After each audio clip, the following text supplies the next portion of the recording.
de Zongo et Inga 2 dans le Bas-Congo et d'Enzilo au Katanga, tandis que des solutions intérimaires mais efficaces ont été trouvées pour l'électrification de la ville de Kindu et Kananga.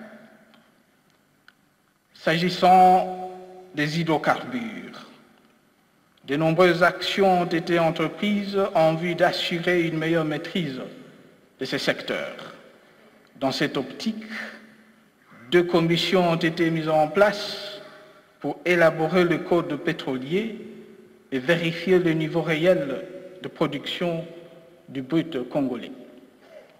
Bien plus, le pays vient de conclure un important accord d'exploitation conjointe d'hydrocarbures avec l'Angola et de pourparlers sont en cours en vue de lancer l'exploitation pétrolière dans la cuvette centrale, dans le Grabin Albertine et dans le Grabin Tanganyika, ainsi que celle du gaz méthane du lac Kivu. Dans le domaine de la santé, et ce, de manière particulière, l'inauguration de l'hôpital Marie Biamba Mutombo à Massina et de l'hôpital de l'amitié sino-congolaise Andjili, 2 formations médicales de référence comme on n'en a plus construit dans notre pays depuis des décennies et qui sont opportunément situées dans 2 des quartiers de la capitale à forte concentration démographique. Nous tenons ici à rendre un hommage vibrant aux partenaires du gouvernement dans ces 2 réalisations.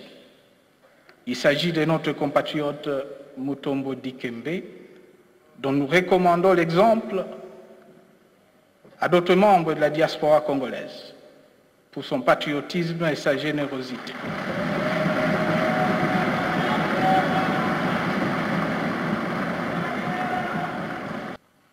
Sur le plan social, l'engagement de l'État était fort dans les domaines de la santé et de l'éducation.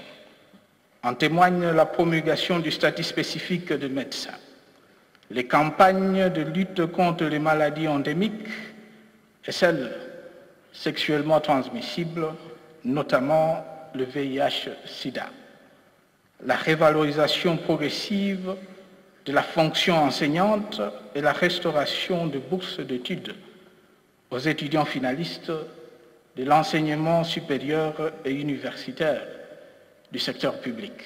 Toutes ces réalisations sont le gage de l'engagement de l'État pour l'amélioration du social des Congolaises et Congolais. La République démocratique du Congo est un État uni et indivisible. Et la décentralisation des sens constitutionnels soit-elle, n'est pas synonyme de fédéralisme. Ce discours sur l'état de la nation était l'occasion pour le chef de l'État Joseph Kabila de réaffirmer son attachement à respecter la Constitution. Honorables députés,